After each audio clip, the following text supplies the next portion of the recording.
Everybody have a seat, have a seat, have a seat. Everybody have a seat on the floor. Not on the ceiling, not on the door. Everybody have a seat on the floor. Good morning, boys and girls. We're on chapter 20. Oh my goodness, I think there's just a couple more chapters of our book, The Trumpet of the Swan. So when we left Lewis and Serena, they had flown back to Montana to give Lewis's father his money so that he could pay back the music store. So let's see what happens. Chapter 20 is called Billings. On a bright, clear day in January, Lewis and Serena came home to the Red Rock Lakes. From among the thousands of waterfowl, they quickly found the members of their own families, their fathers and mothers and sisters and brothers. It was a noisy homecoming. Everybody wanted to say hello once. Cuckoo, cuckoo, cuckoo. The wanderers were home at last.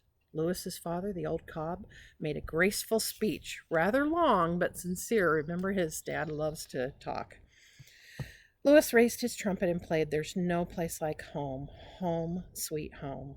There was a great deal of gossip among the waterfowl about Lewis having persuaded Serena to be his wife. Everyone congratulated the happy couple, and all the brothers and sisters of Lewis and Serena gathered around and looked at Lewis's possessions. They were much impressed by his worldly goods. They liked the life-saving medal. They loved the sound of the trumpet, and they were eager to see the money in his money bag. But Lewis did not open the bag. Instead, he took his father and mother to one side. They all three stepped out on shore, where Lewis slipped the money bag off his neck and with a bow handed it to the old cob. $4,420.78. Then Lewis took his slate and wrote a note to the owner of the music store in Billings, so his father would have something to show him when he got there. The note said, "To the storekeeper of Billings. Enclosed, please find $4,420.78. It will pay you for the trumpet and the damage to the store. Sorry about the inconvenience this has caused you." The old cob was not able to count money, and he was not able to read, but he took the money bag and the slate and hung them around his neck. He felt sure he could now pay his debt for the stolen trumpet. "I shall go," he said to his wife. "I shall redeem my honor. I shall return to Billings, the scene of my crime, the great city teeming with life." "We've heard this before," remarked his wife. "Just take the money and the note and beat it for Billings as fast as you can go. And when you get there, for heaven's sake, be careful. The owner of that music store has a gun. He'll remember the last time he saw Swan coming at him when he got robbed. So watch yourself. You're on a dangerous mission." "Danger?" said the old cob. "Danger? I welcome danger and adventure. Danger is my middle name. I would risk my life to redeem my honor and recapture my sense of decency. I shall pay my debt and blot out the foul mark that sullies my good name. I shall rid myself forever of the shame that comes from thievery and wrongdoing. I shall—" "If you don't stop talking," said his wife, "you won't get to Billings before the store closes." "You're right, as usual," replied the cob. He adjusted the money bag and the slate for flight. Then he took off into the air and headed toward the northeast, flying fast and high. His wife and son watched him until he faded from view. "Oh, what a swan," said his wife. "You have a good father, Lewis. I hope nothing happens to him. To tell you the truth, I'm worried." The old cob flew fast and far. When he spied the churches and factories and shops and homes of Billings, he circled once and then began his downward glide, straight for the music store. "My hour has come. My moment of truth is at hand. I shall soon be out of debt, out from under the cloud of shame and dishonor that has cast a shadow over my life for lo these many months. The cob had already been seen by people down below. One of the salesmen in the music store was standing by the front window looking out. When he saw the big white bird approaching, he yelled to the storekeeper, "Large bird approaching! Go get your gun!" The storekeeper grabbed his shotgun and raced to the sidewalk. The cob was low in the sky, gliding straight for the store. The storekeeper raised his gun. He fired both barrels in quick succession. The old cob felt a twinge of pain in his left shoulder. Thoughts of death filled his mind. Looking back, he saw a bright red drop of blood staining his breast, but he kept going, straight for the storekeeper. "The end is near. I shall die in the performance of duty. I have only a few moments remaining to live. Man in his folly has given me a mortal wound. The red blood flows in a steady trickle from my veins. The strength fails, but even in death's final hour, I shall deliver the money for the trumpet. Goodbye, life. Goodbye, beautiful world. Goodbye, little lakes in the north. Farewell, springtimes I have known with their passion and ardor. Farewell, loyal wife and loving sons and daughters. I, who am about to die, salute you. I must die gracefully, as only a swan can." With that, he sank to the sidewalk, held out the money bag and the slate to the astonished storekeeper, and fainted away at the sight of his own blood. He lay limp on the sidewalk, to all appearances a dying swan. A crowd gathered quickly. "What's this?" exclaimed the storekeeper, bending over the bird. "What's going on here?" He quickly read the note on the slate. Then he tore open the money bag and began pulling out $100 bills and $50 bills. A policeman hurried to the scene and started to hold the crowd back. "Stand back," he shouted. "Swan is wounded. Give him air." "He's dead," said a little boy. "The bird is dead." "He's not dead," said the salesman. "He's scared." "Call the ambulance," screamed a lady in the crowd. A small pool of blood formed under the neck of the old cob. He seemed lifeless. Just then, a game warden appeared. "Who shot this bird?" "I did," said the storekeeper. "Then you're under arrest," said the warden. "What for?" "For shooting a trumpeter swan. These birds are protected by law. You can't pull a gun out on a wild swan." "Well," replied the storekeeper, "you can't arrest me either. I happen to know this bird. He's a thief. He's the one you should arrest. He's been here before, and he stole a trumpet from my store." "Call an ambulance," cried the lady. "What is that you've got in your hand?" asked the policeman. The storekeeper quickly stuffed the money back into the money bag and held the bag and slate behind his back. "Come on, show it to me." "I want to see it too," said the warden. "We all want to see it," cried a fellow in the crowd. "What's in the bag?" The storekeeper sheepishly handed the money bag and the slate to the game warden. The warden stood straight, put on his glasses, and read the note in aloud. Just a minute, I'll finish that. Let me show you the pictures.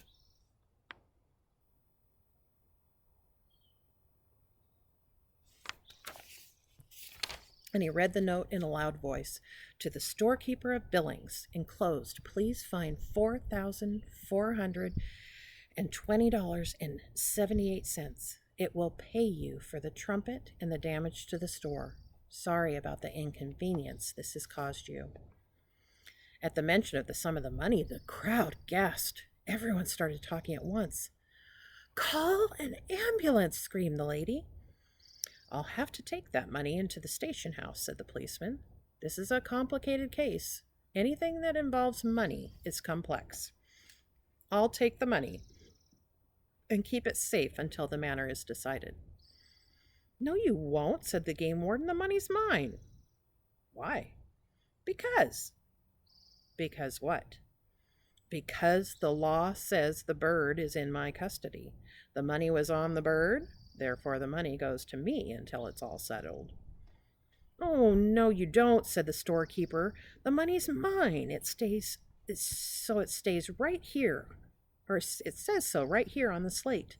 The $4,428 or $20.78 is mine. Nobody's going to take it from me. Yes, yes, they are, said the policeman. I am. No, I am, said the game warden. Is there a lawyer in the crowd? Asked the storekeeper. We'll settle this matter right here and now. A tall man stepped forward. I'm Judge Ricketts. I'll decide this case. Now then, who saw the bird arrive? I did, said the salesman. Call the ambulance, screamed the lady. I saw the bird too, said a small boy named Alfred Gore. Okay, said the judge. Describe what happened exactly as you saw it. The salesman spoke first. Well, I was looking out the window and I saw a swan approaching, so I hollered. The boss got his gun and fired, and the bird fell to the sidewalk. There was a drop or two of blood. Did you notice anything special about the bird? He carried money, replied the salesman. You don't often see any money on a bird, so I noticed it. All right. Now we'll let Alfred Gore tell what he saw. Describe what you saw, Alfred.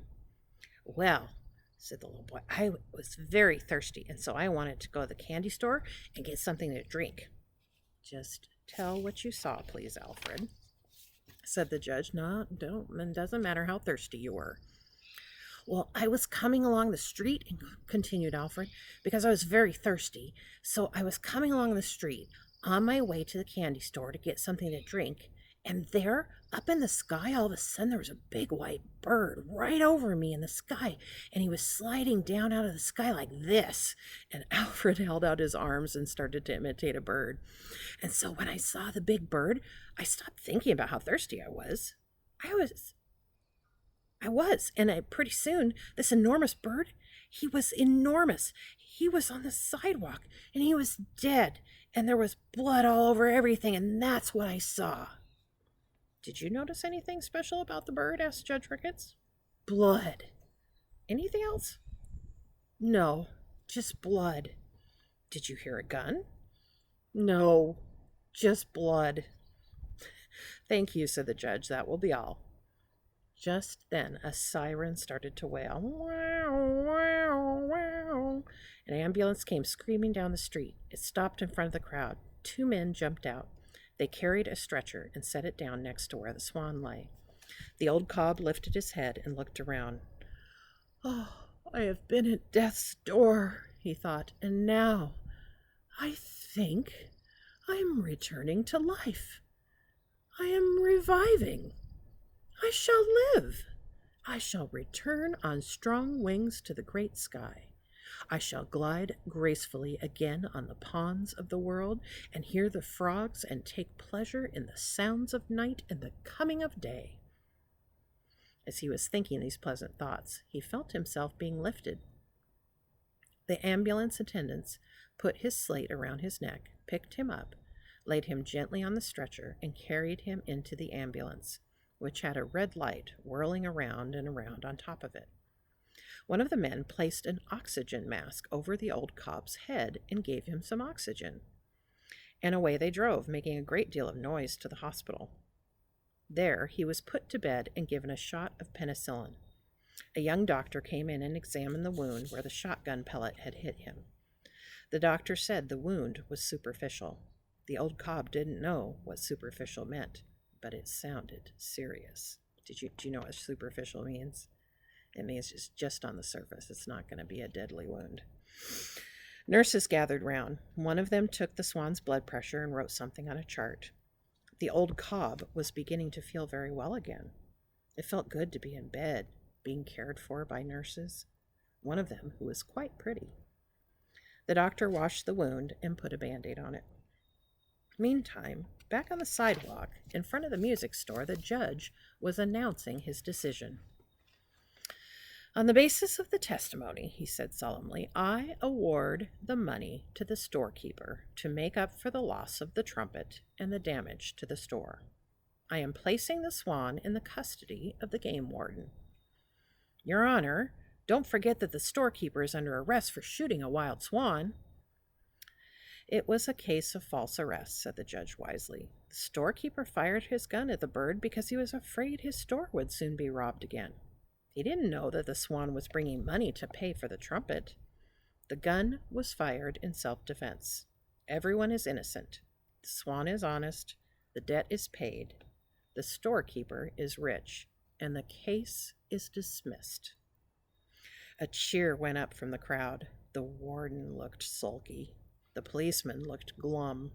But the storekeeper was beaming. He was a happy man. He felt that justice had been done. "I have an announcement," he said. "I am only going to keep just enough of this money to pay for the stolen trumpet and the repair bills for my store. All of the rest of the money will be given to a good cause, if I can think of just the right one. Can anyone think of a worthy cause that needs money?" "The Salvation Army," suggested a woman. "No."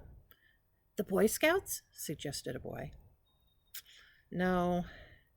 "The American Civil Liberties Union?" "Nope. Nobody's thought of just the right place for me to send this money." "How about the Audubon Society?" asked a little fellow whose nose looked like the beak of a bird. "Great! You've got it!" cried the storekeeper. "A bird has been very good to me, and now I want to do something for birds. The Audubon Society is kind to birds. I want this money to be used to help birds.